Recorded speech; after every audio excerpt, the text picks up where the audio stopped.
మేము మెడ్రాస్ నుంచి ఇక్కడికి వచ్చిన తర్వాత ఆర్టిస్ట్ అసోసియేషన్ లేకుండా పోయింది ఇక్కడ. ఆ టైంలో ఏమైందంటే సుబ్బరామరెడ్డి గారు అక్కడ వైజాగ్లో అక్కడ పోలీస్ డిపార్ట్మెంట్తో వాళ్ళతో అందరితో కలిసి ఒక స్టేడియంకి ఫండ్ రైజ్ చేయడానికైనా ఒక ఫంక్షన్ పెట్టాడు, క్రికెట్ మ్యాచ్. దానికి ఇక్కడికి వచ్చి మమ్మల్ని అడిగాడు, మేము అందరం కూడా వస్తా ఉన్నాం. చార్టర్డ్ ఫ్లైట్ వేసాడు. ఆ ఫ్లైట్లో 60 మందో 70 మందో ఇక్కడి నుంచి వైజాగ్ వెళ్ళి ఆ రోజంతా డే అంతా ఆడాం. మళ్ళీ నైట్ ఫ్లైట్లో తిరిగి వచ్చేసాం. తిరిగి వచ్చేటప్పుడు ఫ్లైట్లో నేను ప్రపోజల్ పెట్టాను. ఏమంటే మనం మెడ్రాస్లో ఉండగా మనకు అసోసియేషన్ ఉంది. అప్పుడు కృష్ణదాస్ గారు ప్రెసిడెంట్గా ఉండేవాడు మెడ్రాస్లో ఉండగా. తర్వాత ఇక్కడికి వచ్చిన తర్వాత అసోసియేషన్ లేకుండా అయిపోయింది. ఆర్టిస్ట్కి ప్రాబ్లంలు వస్తున్నాయి, లేకపోతే ఆర్టిస్ట్కి ప్రొడ్యూసర్కి ప్రాబ్లంలు వస్తున్నాయి. వీటిలన్నింటినీ చేయడం కోసం ఈ అసోసియేషన్ లేకపోతే చాలా ఇబ్బందిగా ఉంది. మనం అసోసియేషన్ ఇక్కడ స్టార్ట్ చేసుకుంటే బాగుంటుంది అన్న ప్రపోజల్ అనగానే అందరూ ఎనానిమస్గా చప్పట్లు కొట్టేసి డెఫినెట్గా మనం చేయాలి కావాలి. సరే నెక్స్ట్ డే అందరం కలుసుకుందాం నెక్స్ట్ డే ఈవినింగ్ అని. నెక్స్ట్ డే ఈవినింగ్ అందరం కలిసి అందరూ వచ్చారు, పెద్ద హీరోలు చిన్న హీరోలు అందరూ వచ్చారు. పెడదామని. సరే అప్పుడు ఏమన్నారంటే నేను ఎవరో ఒకళ్ళు పెద్ద హీరోలు ఉండాలి ప్రెసిడెంట్గా, బాగుంటుంది అని. చిరంజీవి గారు అయితే బాగుంటుంది అని ప్రపోజల్ ఇవ్వగానే చిరంజీవి గారు యాక్సెప్ట్ చేశారు. హెడ్ హ్యాక్ కమిటీ అనమాట, ఎలక్షన్స్ అది ఏం లేకుండా ఆయన్ని చేశారు. సెక్రటరీగా నన్ను ఉండమన్నారు. నేను సెక్రటరీ, ఆయన ప్రెసిడెంట్, మిగిలిన కమిటీ వాళ్ళందరూ కూడా వేసుకున్నాం. దానికి ఏం పేరు పెట్టాలి అనుకున్నప్పుడు కూడా మూవీ ఆర్టిస్ట్ అసోసియేషన్, AMMA అంటే అమ్మ అని పెట్టారు వాళ్ళు. అమ్మ ఇది భలే ఉంది, ఇది మనం ఎట్లా చేయాలి, దీన్ని ఎలా చేస్తే బాగుంటుందని ఆలోచిస్తే నాకు మూవీ ఆర్టిస్ట్ అసోసియేషన్ MAA అంటే మా అంటే హిందీలో మా అంటే అమ్మ. మనం కూడా అమ్మకి దగ్గరే ఉంది కాబట్టి మా అని పెట్టుకుంటే బాగుంటుంది అని చెప్పి మా అసోసియేషన్ పెట్టాం. బాబు గారి దగ్గర లోగో రాయించడానికి రాజేంద్ర ప్రసాద్ వెళ్ళి నేను చేయించుకొస్తానని చెప్పి ఎలాగైనా ఆయన ఆ లోగో ఆయనే ఇచ్చాడు. ఆ లోగోలో పైన తల్లి ఇట్లా బిడ్డ పెట్టుకొని ఉన్నట్టు అది వేసాడు. అది సక్సెస్ఫుల్గా చేసాం. దానికి మొదట్లో ₹1 లేదు, స్టాఫ్ లేరు, ఆఫీస్ లేదు, ఏమీ లేదు. మా ఇల్లే ఆఫీసు, మా స్టాఫే దీనికి పనిచేసి మేమే పనిచేసి అలా దాన్ని చాలా బాగా డెవలప్ చేసుకుంటూ వచ్చాం. చాలా సిస్టమేటిక్గా చేసాం. అంటే ముఖ్యంగా అది స్టార్ట్ చేయగానే మేము అనుకున్నది ఏంటంటే ఏ ఆర్టిస్ట్ కూడా ఫైనాన్షియల్గా ఒకవేళ బాగున్నాడు కూడా ఉంటారు. అనాథ శవంగా వెళ్ళకూడదు, రోడ్డు పక్కన చచ్చిపోయి మున్సిపాలిటీ వాళ్ళు వచ్చి తీసి పారేసే లెవెల్లో ఏ ఆర్టిస్టు దిగకూడదు అని చెప్పి ఫస్ట్ అది పెట్టుకున్నాం.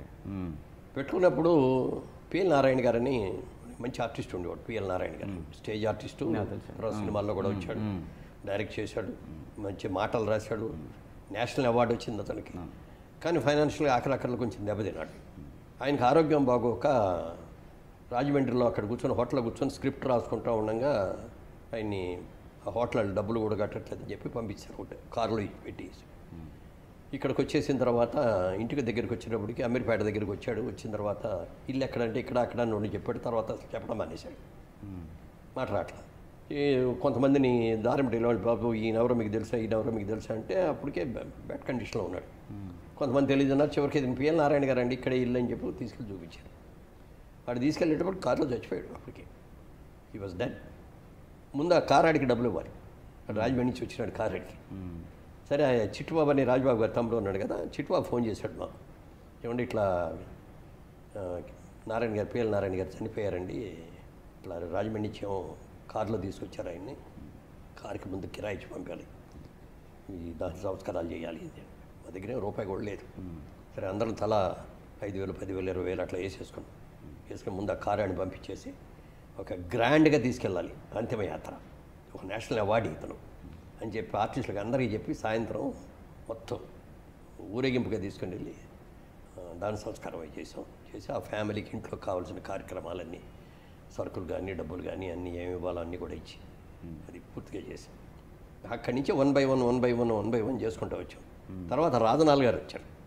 రాజనాల్ గారిది ఏమైందంటే ఆయన ఒకప్పుడు ఎట్లాంటి విలనో మీకు అందరికీ తెలుసు. ఎన్టీ రామారావు హీరోయినా, నాగేశ్వరరావు హీరోయినా, ఎంజీఆర్ హీరోయినా, ఎవరు హీరోయినా విలన్ ఈయనే, అలా ఉండేవాడు ఆయన. చెస్ట్ హాస్పిటల్లో ఒక రోజున ఒక డాక్టర్ గారు ఫోన్ చేశాడు నాకు, మురళీమోహన్ గారు మీ ఆర్టిస్ట్ ఒక ఆయన మా హాస్పిటల్లో ఉన్నాడండి, పేరు అని ఏదో తడుకొని రాజనాలండి ఆయన పేరు, ఆయనకి చాలా చౌబతుకుల్లో ఉన్నాడు, మీరు ఒకసారి రాగలరా అన్నాడు. వెంటనే వెళ్తే మొత్తం షుగర్ కంప్లైంట్ ఉండి గ్యాంగ్రీన్ వచ్చేసింది. ఈ కాలు వెంటనే ఇక్కడ దాకా తీసేస్తే బతుకుతాడండి, ఈ కాలు తీయపోతే 2-3 రోజుల్లో చచ్చిపోతాడండి అన్నాడు. అయితే ఆపరేషన్ చేసేయండి సార్, డబ్బుల సంగతి మేము చూస్తూ ఉన్నాయి అన్నాం. చంద్రబాబు నాయుడు గారు ముఖ్యమంత్రి అప్పుడు వచ్చి చంద్రబాబు నాయుడు గారి దగ్గరికి వెళ్ళి ఇలా జరిగిందండి, మా సీనియర్ ఆర్టిస్టు రామారావుకి కూడా ఏదో విలన్గా చేశాడు చాలా సినిమాల్లో, ఆయన నాకు తెలుసుగా రాజనాథ్ గారు అని ఆయన వెంటనే ఫోన్ చేసి గవర్నమెంట్ ఇస్తుంది పేమెంట్ అంతా చేసేయండి అని ఆపరేషన్ చేశారు. అందరం మళ్ళీ కొంత డబ్బు కలెక్ట్ చేసి ఇచ్చి ఈ డబ్బుతో జాగ్రత్తగా చూసుకోండి, వాటికి అడిగినా ఇవ్వలేం కదా అని చెప్పాను. ఓ 2 నెలలు అయిన తర్వాత మళ్ళీ ఫోన్లు చేయడం మొదలెట్టాడు. డబ్బులు అయిపోయింది, డబ్బులు కావాలి. ఏదో ఇచ్చిన వాళ్ళు ఇచ్చారు, ఇవ్వని వాళ్ళు ఇవ్వలేదు. ఇక ఇక్కడ లాభం లేదు, చెన్నై వెళ్దాం, జయలలిత అప్పుడు చీఫ్ మినిస్టర్ అక్కడ. జయలలిత గెనెస్ట్గా కూడా పిల్లలుగా చాలా సినిమాల్లో చేశాడు. జయలలిత దోన అక్కడికి వెళ్ళాడు. అక్కడికి వెళ్తే అక్కడ సీఎం గారి ఇంటర్వ్యూ దొరకలా, ఈ లోపల అక్కడ చచ్చిపోయాడు. ఆయన చచ్చిపోయాడు, మళ్ళీ అక్కడి నుంచి నాకే ఫోన్ చేశాడు. ఆయన చచ్చిపోయాడండి, ఇక్కడ ఏం చేయాలండి, ఎవరూ లేరు, ఎవరో ఒక లేడీ ఉంది పక్కన, అంతే, ఏం చేయాలో తెలియట్లేదండి. మళ్ళీ చంద్రబాబు నాయుడు గారి ఇట్లా జరిగిందండి అని చెప్తే ఆయన వెంటనే ఫ్లైట్లో బాడీ ఇక్కడికి వచ్చి రెడీ చేశాడు. మళ్ళీ గ్రాండ్గా తీసుకొని వెళ్ళి దాని సంస్కారం చేసి మళ్ళీ ఉన్న పక్కన ఎవరో ఒక లేడీ ఉంటే వాళ్ళకి కొంత డబ్బులు తీసి ఇచ్చి జాగ్రత్తగా చూసుకోండి అమ్మా, అట్లా చాలామందికి చేసాం. అదే తర్వాత హాస్పిటల్ అనారోగ్యంగా ఉండగా హాస్పిటల్ చేయటం కానీ, హెల్త్ ఇన్సూరెన్స్ చేయటం కానీ, 1 by 1 చాలా కష్టపడి దాని పైకి తీసుకొచ్చి ఒక ఆఫీస్ ఎస్టాబ్లిష్ చేసాం, అన్నీ చేసాం. తర్వాత క్రికెట్ మ్యాచ్ పెట్టి ఫండ్ కావాలి కదా, ఆఫీస్ కట్టుకోవాలి అని చెప్పి క్రికెట్ మ్యాచ్ పెట్టి మన హీరోల్ని 4 హీరోలను 4 టీముల్లాగా అవి చేసి ఇవన్నీ చేసి 2-3 కోట్లు తెచ్చాం. గవర్నమెంట్ కన్నా సైట్ ఇస్తే అందులో ఆఫీస్ కట్టుకోవచ్చు అని తిరిగితే సైట్ రాలా, దొరకలేదు. అది అట్లాగే ఉండిపోయింది. తర్వాత వచ్చిన వాళ్ళు వచ్చి ఇప్పుడు చిరంజీవి గారిని చీఫ్ గెస్ట్గా అమెరికా తీసుకొని వెళ్ళి అక్కడ ₹1 కోటి కలెక్ట్ చేసి తీసుకొచ్చారు. అక్కడి నుంచి ప్రాబ్లం స్టార్ట్ అయిందండి. ఒకసారి డబ్బులు వచ్చి అక్కడికి వచ్చిన తర్వాత ఎవరికాళ్ళు నేనే ప్రెసిడెంట్ కావాలి, నేను చెప్పినట్టు ఉండాలి, లేకపోతే నేను తీసుకెళ్ళి అమెరికా తీసుకెళ్ళిన వాళ్ళు ఇంగ్లాండ్ తీసుకెళ్ళి చేస్తామని ఒకళ్ళు ఇట్లా రకరకాలుగా వచ్చేసి అది ఎవరికి కూడా డబ్బుల మీద ఆశ కాదు, అది ఒక ఇన్ఫీరియారిటీ సుపీరియారిటీ కాంప్లెక్స్ల మధ్యలో వచ్చిన డిఫరెన్స్ ఆఫ్ పొజిషన్స్. నేను చెప్పినట్టు జరగాలి, నేను ప్రెసిడెంట్ని అని వాళ్ళు అనుకుంటే ప్రెసిడెంట్ అయితే ఏంటి, కమిటీ ఎవరో ఎక్కువ మంది ఉండి ఎవరో ఎట్లా చేస్తే అది కదా అనేది ఇట్లా రకరకాలుగా వచ్చింది.